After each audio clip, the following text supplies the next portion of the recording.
In 2014, a night security guard working in a downtown office building disappeared during his shift. What makes this case disturbing isn't that he vanished. It's what he recorded before he did. The building was 13 floors tall, but on the elevator panel, floor 13 didn't exist. After floor 12, the buttons jumped straight to 14. That wasn't unusual.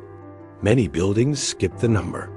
But this one had a deeper reason the company never officially admitted. The guard's name was Michael R., 29 years old. Former military, calm, reliable. He worked alone from 10 o'clock p.m. to 6 a.m., walking the halls, checking cameras, logging disturbances. For the first 3 months, nothing happened. Then the calls started. At exactly 1:13 a.m., the desk phone would ring. No caller ID. When Michael answered, all he heard was static and something else. Breathing, slow, wet, close. He reported it. Management blamed the old wiring, but the calls didn't stop. Each night, the static lasted longer. The breathing grew heavier, and eventually, something new appeared. A voice, low, strained, whispering like it hurt to speak. "Security, we're still here." Michael laughed it off at first, joked about it in his logs. Probably prank calls. Probably homeless guy got into the phone system. Then one night, the voice said his name. Not shouted, not asked, just spoken. Michael. He hung up immediately. The phone rang again. This time, the voice said, "Please don't hang up again. It makes it angry." Michael requested backup for the next shift. Management refused. "Nothing's showing on the cameras," they told him. "You're alone in the building." That was a lie. At 1:13 a.m. the following night, Camera 7 flickered on by itself. Camera 7 wasn't supposed to exist. According to the building schematics, there were only 12 interior floors. But the footage showed a hallway long, narrow, dimly lit. The walls were blackened, like smoke damage that had never been cleaned. At the end of the hall stood an elevator door. The display above it read, 13. Michael stared at the screen. The elevator dinged. The doors opened. No one stepped out.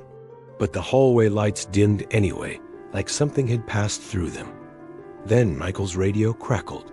A voice whispered through the static, "Security, we've been waiting." Michael didn't respond. The radio crackled again. "You're finally seeing us." Michael stood up from the desk. The camera feed followed him, though no camera should have been able to do that. As he walked, the hallway on the screen moved too, matched his steps, matched his pace. That's when he realized something terrifying. The hallway was beneath the building. The elevator on Camera 7 wasn't going up. It was going down.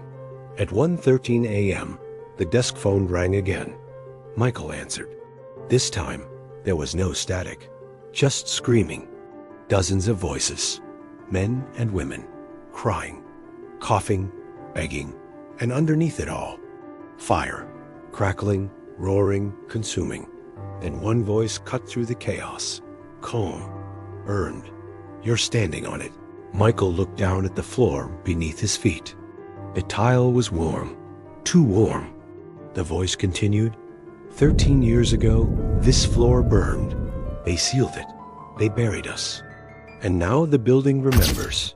Camera 7 showed the elevator doors opening again. This time, figures stepped out. They were blackened, melted, their faces frozen mid-screen. They didn't walk. They drifted. Toward the camera. Toward Michael. Michael ran. Security logs show he left the desk at 1:16 a.m. He was never seen again. But the building didn't go quiet. At 1:13 a.m., every night for the next 6 months, the desk phone rang. Sometimes new guards answered. Most quit within a week. Some heard breathing. Some heard screaming. One guard reported hearing Michael's voice, soft, apologetic. "I didn't know it was still down there." The building was eventually shut down, but the calls didn't stop. In 2019, the number started dialing out.